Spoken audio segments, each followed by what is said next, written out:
ನಮಸ್ಕಾರ. ನಾವು ಇವತ್ತು ಗುಲ್ಬರ್ಗ ಜಿಲ್ಲೆ ಜೇವರ್ಗಿ ತಾಲೂಕಿನಲ್ಲಿ ಪರಶುರಾಮ್ ಸರ್ ಅವ್ರ ಪ್ಲಾಟಲ್ಲಿದ್ದೀವಿ. ಅವರಿಗೆ ಸ್ಟಾರ್ಟಿಂಗಲ್ಲಿ ಕೊಳೆ ರೋಗ ಬಂದಿತ್ತು. ಕೊಳೆ ರೋಗ ಬಂದಲ್ಲಿ ಅವ್ರಿಗೆ ನಮ್ಮ ಕಂಪ್ನಿದು ಏನೇನು ಯೂಸ್ ಮಾಡಿದಾರೆ ಪ್ರಾಡಕ್ಟ್ ಅವ್ರ ಬಾಯಲ್ಲೇ ಕೇಳಮ್ಮ. ಸರ್ ನಮಸ್ಕಾರ. ನಾವು ಸ್ಟಾರ್ಟಿಂಗ್ ನಮ್ಮ ಕಂಪ್ನಿದು ನೀವು ಕೊಳೆ ರೋಗಗೋಸ್ಕರ ಏನೇನು ಯೂಸ್ ಮಾಡಿದ್ರಿ ಸರ್? ಕೊಳೆ ರೋಗ ಸಂಬಂಧ ಸರ್ ನಾವು ಮತ್ತು ಶೂಟಪ್ ತೊಗೊಂಡಿರಿ ಸರ್, ಅರ್ಕ ತೊಗೊಂಡಿರಿ ಸರ್, ಅಲ್ಲಿಂದ ಸಪೋರ್ಟ್ರ್ ತೊಗೊಂಡಿರಿ ಸರ್. ಸಪೋರ್ಟ್ರ್ ತೊಗೊಂಡಿರಿ? ಹಾಂ ಸರ್. ಸಪೋರ್ಟ್ರ್ ತೊಗೊಂಡ್ರಿ. ಎಷ್ಟು ಸಲ ಯೂಸ್ ಮಾಡಿರಿ ಸರ್? ಅದು 2 ಸಲ ಹಾಕಿವಿ ಸರ್. ಅದು 2 ಸಲ ಏನು ಸ್ಪ್ರೇ ಮಾಡಿರಿ? ಇಲ್ಲ ಸರ್, ಅದು ಸ್ಪ್ರೇ ಮಾಡಕ್ಕೆ ಹೋದ್ರಿ ಸರ್, ಸರಿ ಅನ್ಸಿಲ್ಲ. ಅದೇ ಒಟ್ಟು ಡ್ರೆಂಚ್ ಮಾಡಿರಿ? ಡ್ರೆಂಚ್ ಮಾಡಿರಿ. ಈ ಸ್ಟಾರ್ಟಿಂಗ್ ಡ್ರೆಂಚ್ ಮಾಡಿದ ಎಷ್ಟು ದಿನ ಆಯ್ತು ಡ್ರೆಂಚ್ ಮಾಡಿರಿ? ಡ್ರೆಂಚ್ ಮಾಡಿ ಸರ್ ಇವಾಗ 15 ದಿನ ಆಯ್ತು ಸರ್. 15 ದಿನ ಆಯ್ತು. ಹಾಂ ಸರ್, 15 ದಿನ ಆಯಿತು. ನೀವು ಮತ್ತೆ ಎಲ್ಲಿ ಒಂದು ತೋಲ್ ಬಂದಿತ್ತು ನೀವು ಸ್ಟಾರ್ಟಿಂಗ್? ನಾನು ನೋಡೋದು ಇಲ್ಲಿ ಒಂದು ತೋಲ್ ಬಂದಿತ್ತು. ಇಲ್ಲಿ ನೋಡ್ಬೋದು ನೀವು ಫಸ್ಟಿಗೆ ಸ್ಟಾರ್ಟಿಂಗಲ್ಲಿ ಒಂದು ಈ ಜಾಗದಲ್ಲಿ ಇತ್ತು ನೀವು ಕೊಳೆ ರೋಗ. ಈ ಜಾಗದಲ್ಲಿ ಕೊಳೆ ರೋಗ ಇತ್ತು. ಈ ಜಾಗದಲ್ಲಿ ನೀವು ಡ್ರೆಂಚ್ ಮಾಡಿದ್ರಿ, ಪೂರಾ ಪ್ಲಾಟ್ನು ಮಾಡಿದ್ರಿ. ಇಲ್ಲಿ ಜಾಸ್ತಿ ಮಾಡಿದ್ರಿ. ನಿಮಗೆ ಎಷ್ಟು ದಿನ ಆಯ್ತು ಈಗ ಯೂಸ್ ಮಾಡಿ ನೀವು? ಅದು ಯೂಸ್ ಮಾಡಿ ಸರ್ ಒಂದು 15 ಸರ, 15 ಸರ್. ಒಟ್ಟು 15 ದಿನ ಗ್ಯಾಪ್ ಕೊಟ್ಟು 2 ಸಲ ಮಾಡಿರಿ. 2 ಸಲ ಮಾಡಿ. ಈಗ ಒಟ್ಟು ಎಲ್ಲಿ ಸ್ಪ್ರೆಡ್ ಆಗಿಲ್ಲ. ಈಗೆಲ್ಲ ನೋಡ್ಬೋದು ನೀವು ಪ್ಲಾಟ್, ಮತ್ತೆ ಎಲ್ಲಿ ಬಂದಿಲ್ಲ, ಇಲ್ಲಿಗೆ ಸ್ಟಾಪ್ ಆಗಿಬಿಟ್ಟು ಒಂದೇ ಸಲ. ಮತ್ತು ನೆಕ್ಸ್ಟ್ ನೀವು ನಮ್ಮ ಕಂಪ್ನಿದು ಇನ್ನೊಂದು ಯೂಸ್ ಮಾಡಿರಿ, ಗ್ರೋತ್ ಪ್ರಮೋಟರ್. ಒಳ್ಳೆ ರೋಗಕ್ಕೆ ಬರೋಕ್ಕಿಂತ ಮೊದಲೇ ಒಂದು ಕೃಷಿಕ ಯೂಸ್ ಮಾಡಿದ್ರಿ. ಕೃಷಿಕ ಯೂಸ್ ಮಾಡಿರಿ ಅಂತ ಅದು ಮರಿ ಸಂಖ್ಯೆ ಹೆಂಗೆ ಬಂದವ್ರಿ ಇಲ್ಲಿ ನೋಡ್ಬೋದು ನೀವು? ಅದು ಚಲೋ ಇರುತ್ತೆ. ಮರಿ ಸಂಖ್ಯೆ ಎಷ್ಟು ಅವ್ರಿ ಅಂದಾಜು ನಿಮ್ಮ ಪ್ರಕಾರ? ಮರಿ ಸಂಖ್ಯೆ ಎಷ್ಟು ಬಂದಿರ್ಬೋದು?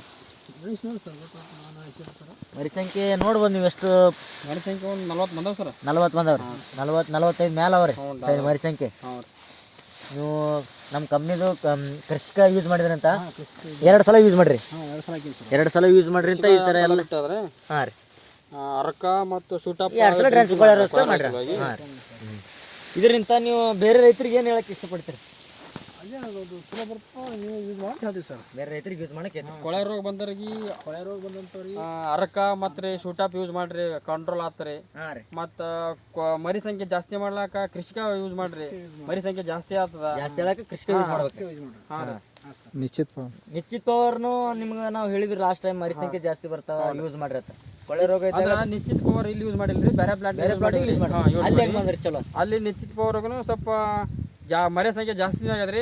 ಆಮೇಲೆ ಇದು ರೀ ಕಚ್ಚ ಇರ್ತಲ್ರಿ. ಹಾಂ ರೀ. ಅಂಥದ್ದು ಒಂದು ಸ್ವಲ್ಪ ಚಿಕ್ಕಿ ರೋಗ ಅಂತದ್ದು ಹೋಗ್ಬಿಟ್ಟದೆ. ಅದಕ್ಕೂ ಕಡಿಮೆ ಆಗ್ಯದ್ರಿ. ಹೋಗ್ಬಿಟ್ಟದೆ. ಇದರಿಂದ ಬೇರೆ ರೈತರಿಗೆ ಏನು ಹೇಳ್ತೀರಿ ನೀವು? ಬೇರೆ ರೈತರು ನಿಶ್ಚಿತ ಪವರ್ ಯೂಸ್ ಮಾಡ್ರಿ. ಇಂಥ ಇದ್ರು ಬೆಂಕಿ ರೋಗ ಬಂದಿತ್ತಂದ್ರಿ, ಆಮೇಲೆ ಮತ್ತು ಮರಿ ಸಂಖ್ಯೆ ಜಾಸ್ತಿ ಮಾಡ್ಬೇಕಂದ್ರೆ ಕೃಷಿಕ ಯೂಸ್ ಮಾಡಿ. ಬೇರೆ ಪ್ಲಾಟಿಂಗ್ ನೋಡ್ಬೋದು ಕೆಮಿಕಲ್ ಯೂಸ್ ಮಾಡ್ರಿ ಕೊಳೆ ರೋಗಸ್ಕರ. ಹೌದು ಸರ್. ಎಷ್ಟು ಇದಕ್ಕೆ ಎಷ್ಟು ಖರ್ಚು ಬಂದ್ರಿ ನಿಮ್ಗೆ ಅನ್ಸೋದ್ ಮಟ್ಟಿಗೆ? ಅಂದ್ರೆ ಯಾವ್ದು ಖರ್ಚು ಬರ್ತದೆ? ನಮ್ದು ಕೆಮಿಕಲ್ ಒಂದು ಸ್ವಲ್ಪ ಜಾಸ್ತಿ ಬರ್ತದೆ. ಮತ್ತು ಕಂಟ್ರೋಲ್ ಯಾವ ಥರ ಅದು ರೀ? ಕಂಟ್ರೋಲ್ ಕೆಮಿಕಲ್ ರೀ ಸ್ವಲ್ಪ ಲೇಟ್ ಕಂಟ್ರೋಲ್ ಮಾಡ್ತಂದ್ರೂ ಅದಕ್ಕೆ ಸ್ವಲ್ಪ ಇದು ಸೈಡ್ ಎಫೆಕ್ಟ್ ಆಗ್ತದ. ಅನ್ನೋದು ಸೈಡ್ ಎಫೆಕ್ಟ್ ಗಡ್ಡಿ ಮೇಲೆ ಕುಂಠಿತ ಆಗ್ತದೆ. ಗಡ್ಡಿ ಮೇಲೆ ನಿಮ್ಗೆ ಕುಂಠಿತ ಆಗ್ತದೆ. ನಮ್ದು ಏನು ಕಂಪ್ನಿ ಅದರಿಂದ ಏನು ಸೈಡ್ ಎಫೆಕ್ಟ್ ಇಲ್ಲ. ನಿಮ್ಗೆ ಒಳ್ಳೆ ರಿಸಲ್ಟ್ನು ಬಂದ. ಒಳ್ಳೆ ರಿಸಲ್ಟ್ ಬಂದ. ಹಾಂ ರೀ. ಇದರಿಂದ ಏನು ಮಾಡ್ತೀವಿ ರೈತರಿಗೆ, ಬೇರೆ ರೈತರಿಗೆ ರೆಕಮೆಂಡೇಶನ್ ಮಾಡ್ತೀರಿ ಯೂಸ್ ಮಾಡ್ರಿ. ಖರ್ಚುನು ಕಡಿಮೆ ಬರ್ತದೆ. ಖರ್ಚುನು ಕಡಿಮೆ ಆಗ್ತದೆ. ಈಗ ಮತ್ತೆ ಇದು ಆರ್ಗಾನಿಕ್ ಅದ, ಏನು ಸೈಡ್ ಎಫೆಕ್ಟ್ ಇಲ್ಲ. ಈಗ ರೈತರು ಯೂಸ್ ಮಾಡ್ರಿ, ಸರಿಯಾಗಿ ಇಳುವರಿ ತೊಗೊಂಡಿಕ್ರೆ ಸರಿಯಾಗಿ ಬೆಳ್ಕೋರಿ ಅಂತ ನಾವು ಹೇಳ್ತೀವಿ ಎಲ್ಲರಿಗೆ. ಧನ್ಯವಾದಗಳು. ಹಿಂಗೆ ನಮ್ದು ಕಂಪ್ನಿ ಸರ್ವಿಸ್ ಹೆಂಗದ್ರಿ? ಮತ್ತೆ ಕಂಪ್ನಿ ಸರ್ವಿಸ್ ಬೇಕಂತಾಗ್ರಿ ಹಂಗೆ ಆನ್ ದಿ ಸ್ಪಾಟ್ ನಮಗೆ ಬಂದು ಮುಟ್ಟಿಸ್ತಾರ, ಅವರು ತಲುಪಿಸ್ತಾರ. ಅವರು ಬಂದು ಪ್ಲಾಟ್ ವಿಸಿಟ್ ಮಾಡ್ತಾರ, ಹಿಂಗೆ ಯೂಸ್ ಮಾಡಿರತ್ನು ನಮಗೆಲ್ಲ ಮಾಹಿತಿ ಕೊಡ್ತಾರೆ. ಹಿಂಗೆ ಯೂಸ್ ಮಾಡ್ರಿ. ಬೇರೆ ರೈತರಿಗೆ ಹೇಳ್ರಿ ನಮ್ಮ ಕಂಪ್ನಿ ಸರ್ವಿಸ್ ನಿಮ್ಗೆ ಹಂಗೆ ಮಾಡ್ತೀವಿ. ಅವಾಗ ಯಾವ ಪ್ಲಾಂಟ್ ಅಂತ ಹೇಳ್ರಿ, ಬರ್ತೀವಿ, ವಿಸಿಟ್ ಮಾಡ್ತೀವಿ. ಒಳ್ಳೆ ಸರ್ವಿಸ್ ಇತ್ತು. ಹಿಂಗೆ ಯೂಸ್ ಕಂಪ್ನಿ ಎಲ್ಲ ಪ್ರಾಡಕ್ಟ್ ಯೂಸ್ ಮಾಡ್ರಿ ಅಂತ ಹೇಳ್ತೀವಿ. ನಮಸ್ಕಾರ.